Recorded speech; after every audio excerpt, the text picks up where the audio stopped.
मुस्कान serial episode 295। पहले scene में हम देखते हैं पुलिस वाला गाड़ियों में से सारी लड़कियों को उतारने के लिए कहता है। सभी घर वाले भी वहाँ मौजूद होते हैं। पुलिस वाला कहता है कि ये तुम्हारी पूजा हो रही थी। बंटी कहता है कि नहीं सर, हमने तो लकड़ियाँ मंगाई थी। पुलिस वाला कहता है कि हम जानते हैं कि तुमने लकड़ियाँ मंगाई थी, लेकिन लड़कियाँ तो सर जी ने मंगाई थी। बात सुनकर सब लोग चौंक जाते हैं। रौनक कहता है कि सिंह साहब, ये क्या नया धंधा खोल दिया है आपने, पूरा घर वाला जाना चाहता है। पुलिस वाला सिंह साहब जी को अरेस्ट करने के लिए कहता है, लेकिन गायत्री पुलिस वाले को रोक देती है। कहती है कि ये इन्होंने नहीं बल्कि मैंने किया है। ये बात सुनकर सब लोग हैरान हो जाते हैं कि गायत्री ये क्या बात कह रही है। रौनक गायत्री से कहता है कि माँ, तू पत्नी होने का क्या धर्म निभा रही है इस इंसान के लिए। सब जानते हैं कि सिंह साहब यहाँ पर गलत हैं। गायत्री कहती है रौनक से, मुझे इन पर पूरा भरोसा है, इन्होंने कुछ नहीं किया है। मुस्कान और रौनक दोनों गायत्री को समझाते हैं, लेकिन गायत्री कुछ भी कहने से मना कर देती है और अपनी कसम दे देती है। यहाँ पर पुलिस वाला कहता है कि अगर ये खुद अपना जुर्म कबूल कर रही हैं तो यही गुनहगार हैं। पुलिस वाला गायत्री को गिरफ्तार करने के लिए कहता है और वहीं पट्टी और दीपेंद्र को भी गिरफ्तार कर लिया जाता है। सर जी यहाँ पुलिस वाले को धमकाते हैं कि मैं अभी एक फ़ोन करूँगा, तुम्हारी वर्दी उतर जाएगी। पुलिस वाला सर जी से कहता है कि लड़कियों की तस्करी में कोई भी आपकी मदद नहीं करना चाहेगा, आप अपना काम करिए और हमें अपना काम करने दीजिए।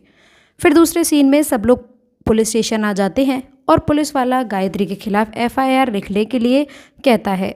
रौनक गुस्से में सर जी से कहता है कि आप कितने गंदे इंसान हैं, ऐसे गंदे काम में आपने माँ को भी घसीट लिया। रौनक पुलिस को समझाता है कि माँ ने कुछ भी नहीं किया, माँ सिर्फ अपने पत्नी होने का धर्म निभा रही हैं, असली गुनहगार ये सर जी हैं। इतने में ही गांव का सरपंच आता है और वो सर जी को पैसे देता है सबके सामने। पुलिस वाला पूछता है कि आप कौन हैं।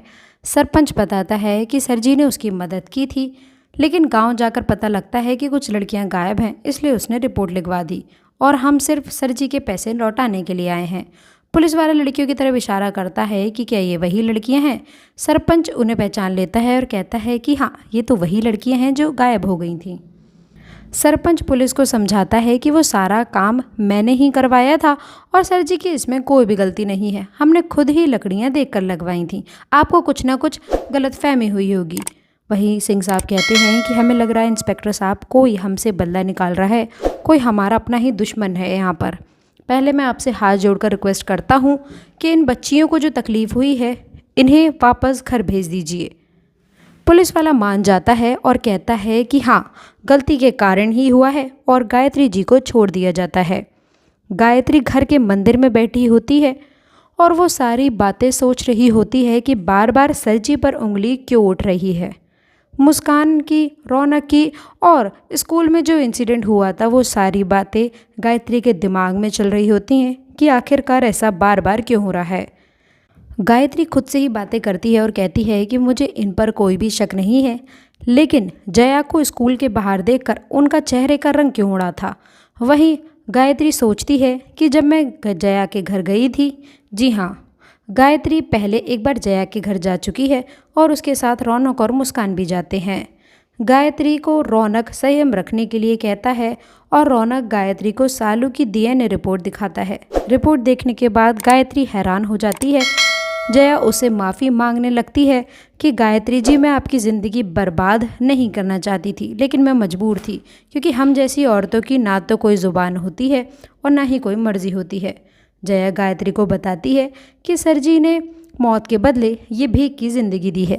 जया उससे माफ़ी मांगती है और गायत्री को पूरी तरह से सदमा लग जाता है।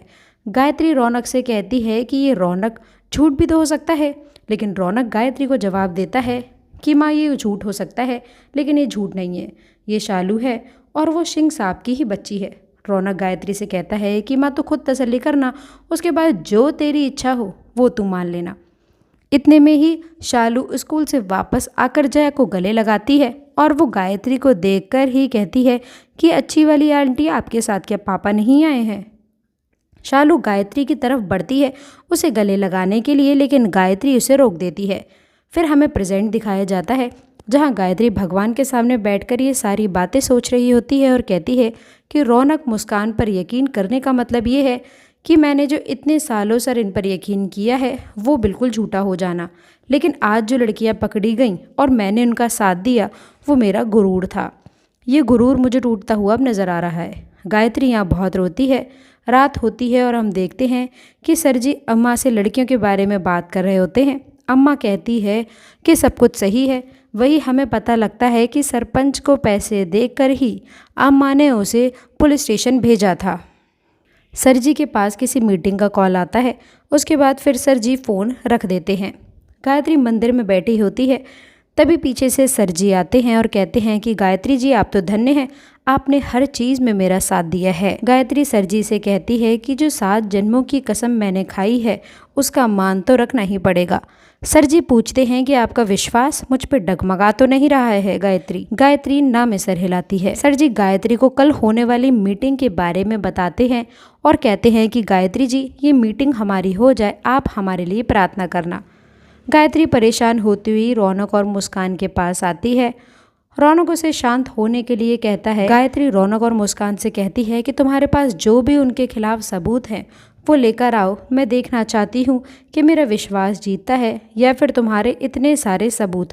ये बात कहकर गायत्री वहाँ से चली जाती है। लेकिन गायत्री के जाते ही मुस्कान बहुत ज़ोरों से रोने लग जाती है और रौनक को कहती है कि मैं जानती हूँ कि अगर माँ को सर जी का सच पता लगा तो माँ पूरी तरह से टूट जाएंगी। चाहे कितना ही कुछ क्यों ना हो जाए, लेकिन सर जी के कर्मों की भी माँ ही कीमत चुका रही है।